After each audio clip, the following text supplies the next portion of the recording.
Always welcome साथियों। Digital class हमेशा आपके साथ। साथियों, अपनी बेसिक थर्मोडायनेमिक्स की सीरीज चल रही है। जो भी कंटेंट अब तक आपने पढ़ा है और आगे इस वीडियो में पढ़ने वाले हैं, सारे नोट्स पीडीएफ फॉर्मेट में डाउनलोड किए जा सकते हैं। जिस तरह से अपनी strength of material series complete हो चुकी है, fluid mechanics and machines complete हो चुकी है, सारे नोट्स पीडीएफ फॉर्मेट में अवेलेबल हैं। इन नोट्सों का इस्तेमाल आप बेसिक से लेकर गेट लेवल एग्जामिनेशन तक कर सकते हैं। चलिए साथियों, इस वीडियो की शुरुआत में जानते हैं इस क्वेश्चन को किस प्रकार से आप सॉल्व करेंगे। इस प्रकार की प्रॉब्लम यदि आपसे पूछी जाती है तो किस प्रकार से आप सॉल्व कर सकते हैं इसको। इसमें से आपसे पूछा है साथियों, इफिशियंसी है, इसमें से इस टर्म को इंक्रीज़ किया जाए या फिर सेम रखा जाए, डिक्रीज़ किया जाए, किसी को कांस्टेंट रखा जाए, तो किस प्रकार से इफिशियंसी मोर इफेक्टिव होगी। Which is the more effective way to increase the efficiency of reversible engine? Eta is equal to 1 minus T L divide by T H. ये एफिशिएंसी है साथियों, इसको बढ़ाने का कौन सा इफेक्टिव वे होगा वो आपको फाइंड आउट करना है। नंबर 1 ऑप्शन में है आपके लिए decreasing T L, low temperature source, keeping T H constant, इसको आप डिक्रीज करेंगे साथियों, और टी एच जो कि निचला टेम्परेचर, हाई टेम्परेचर, इसको आप कॉन्स्टेंट रखेंगे। या फिर दूसरा ऑप्शन इंक्रीज टी एच, इसको आप बढ़ाएंगे साथियों और टी एल को कॉन्स्टेंट रखेंगे। अब अपनी गिवन कंडीशन को अप्लाई करते हैं साथियों हम, जो एफिशिएंसी दी गई इस पर। इसमें फर्स्ट कंडीशन अप्लाई करते हैं डिक्रीजिंग टीएल। टीएल में से कुछ टेम्परेचर डिक्रीज कर दिया आपने और टीएच को कांस्टेंट बनाकर रख लिया है। तो इस प्रकार से अपनी नीटा 1 एफिशिएंसी कितनी हो जाएगी साथियों, 1 minus T L minus del T divide by T H.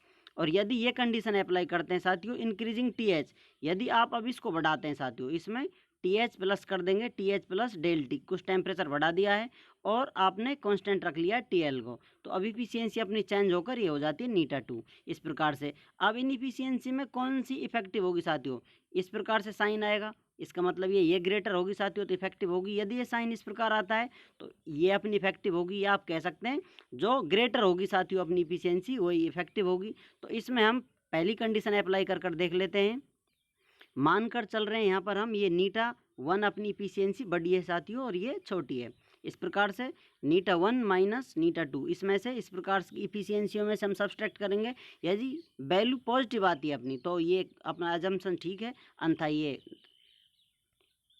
हमें प्रूव कर देगा साथियों कि अपनी इफिशियंसी ये बड़ी होगी। इस प्रकार से आता है तो ये इफिशियंसी बड़ी है, अन्यथा अपनी सेकंड इफिशियंसी वेस्ट हो जाएगी या इफेक्टिव हो जाएगी।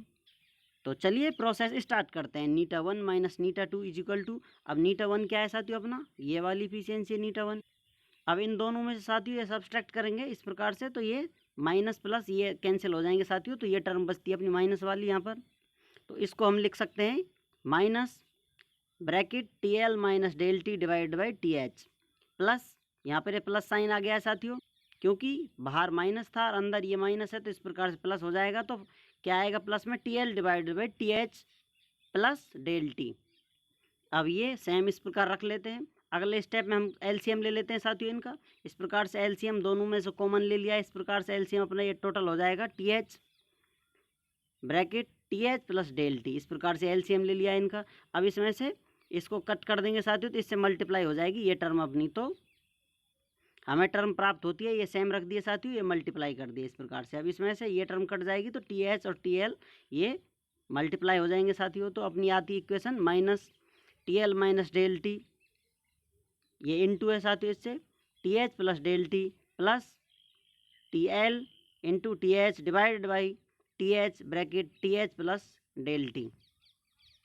अब यहाँ पर साथियों इस माइनस को अंदर मल्टीप्लाई कर लीजिए, माइनस हो जाएगा, प्लस हो जाएगा, और फिर एक का इससे मल्टीप्लाई करो, फिर इससे मल्टीप्लाई करेंगे, उसके बाद इसका मल्टीप्लाई होगा, फिर इसका मल्टीप्लाई होगा। आप ये सिंपल मैथमेटिकल फॉर्मेट में इसको सॉल्व कर सकते हैं। तो हमारी टर्म क्या मिलेगी साथियों, minus T L T H, next मिलेगी माइनस, इससे मल्टीप्लाई होगा साथियों T L del T plus, अब ये प्लस हो गया है साथियों यहाँ पर, क्योंकि ये इसको प्लस कर देगी डेल टी और टी एच का मल्टीप्लाई होगा तो T H del T plus, अब ये साथियों दोनों डेल टी स्क्वायर हो जाएंगे।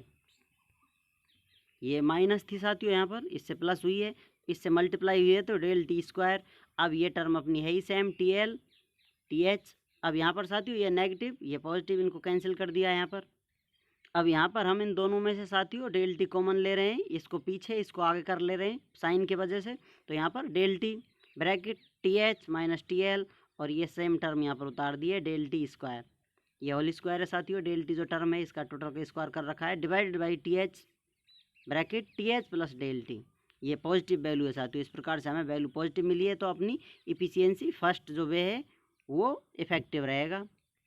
तो इस प्रकार से प्रूव होता है अपनी नीटा 1 ग्रेटर देन नीटा 2।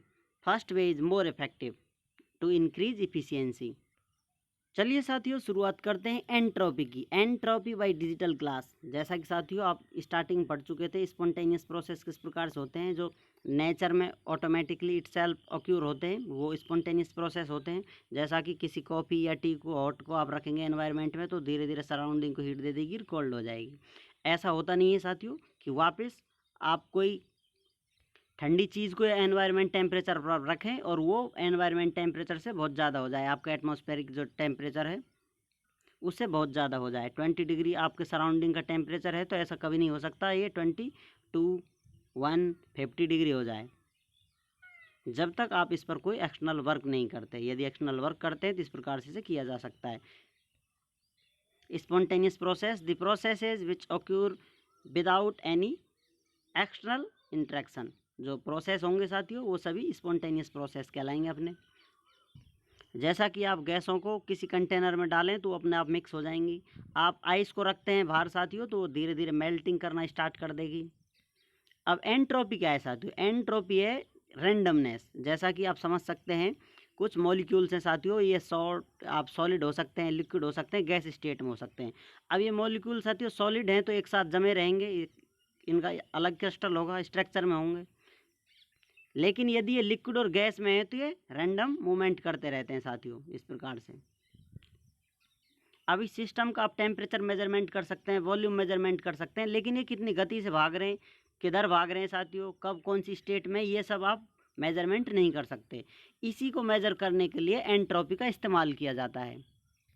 अब फिर इसको हम मेज़र कैसे करते हैं साथियों? इनकी स्टेट फर्स्ट स्टेट पर मान लेते हैं कुछ टेम्परेचर पर, कुछ वॉल्यूम पर, एक स्टेट पर इनकी रैंडमनेस कुछ होगी साथियों, लेकिन दूसरी अगर स्टेट चेंज कर दी जाए तो कुछ चेंज आ जाता है, या तो स्लो होंगे या फिर तेज़ हो जाएंगे या बहुत ज़्यादा तेज़ हो जाएंगे साथियों। तो इस प्रकार की जो इनकी मूवमेंट है उसको कंसिडर करते हुए एंट्रोपी इस्तेमाल की जाती है साथियों। एंट्रोपी बताती है कि इसमें क्या चेंज आया, एंट्रोपी इसकी बढ़ी है या घटी हुई है।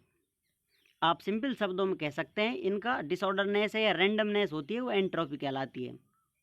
अपना नेक्स्ट पॉइंट देखते हैं, all the natural process in increase their randomness और डिसऑर्डरनेस। जो अपने नेचर में जो प्रोसेस होते हैं साथियों, जो प्रोसेस अपनी रैंडमनेस इंक्रीज कर रहे हैं या डिसऑर्डरनेस इंक्रीज कर रहे हैं, ये साथियों इनका इंक्रीमेंट भी हो सकता है, डिक्रीमेंट भी हो सकता है। यही हम मेजरमेंट कर रहे हैं कि इनमें चेंज क्या आ रहा है, इंक्रीमेंट आ रहा है, डिक्रीमेंट आ रहा है।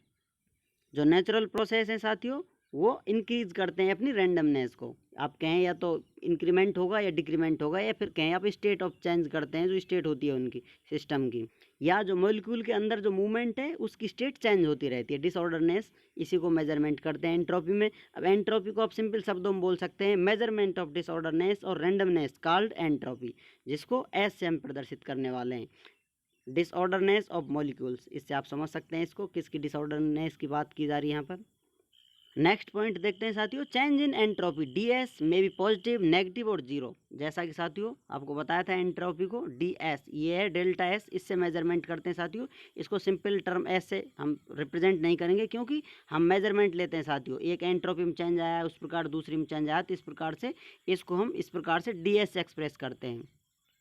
क्योंकि एंट्रोपी कोई एक स्टेट नहीं है जिसको आप बता रहे हैं, कुछ चेंज बता रहे हैं, उस स्टेट से चेंज बढ़ा है या कम हुआ है। और ये डेल एस जीरो हो सकता है, प्लस भी हो सकता है, माइनस भी हो सकता है। More randomness more entropy, and water have more randomness than ice, and gas have more randomness the water. जैसा आपको बताया था साथियों, सॉलिड में रैंडमनेस नहीं होगी, बिल्कुल मॉलिक्यूल जमे हुए होंगे एक तरह से, उनको मेल्ट किया जाए तो इनमें रैंडमनेस इंक्रीमेंट होगा साथियों। इस प्रकार से लिक्विड बनेंगे, और लिक्विड से भी यदि आप गैस बना देते हैं तो साथियों उसकी रैंडमनेस और ज़्यादा हो जाती है, या आप कहें एंट्रोपी इंक्रीज हो जाती है। इससे अगली स्लाइड में साथियों हम जानने वाले हैं एंट्रोपी को किस प्रकार से मैथमेटिकल फॉर्मेट में आइडेंटिफाई किया जाता है। उम्मीद करते हैं साथियों वीडियो में दी गई जानकारी आपको अच्छे से समझ में आई होगी। अभी भी आपका कोई कन्फ्यूजन रह जाता है तो आप हमसे कमेंट कर पूछ सकते हैं। साथियों आप चाहें तो कॉन्टैक्ट कर सकते हैं। कॉन्टैक्ट लिंक आपको वीडियो डिस्क्रिप्शन में मिल जाएगी। वीडियो को अंत तक देखने के लिए, चैनल को सपोर्ट करने के लिए आपका बहुत बहुत धन्यवाद। मिलते हैं नेक्स्ट वीडियो के साथ। जय हिंद, वंदे मातरम।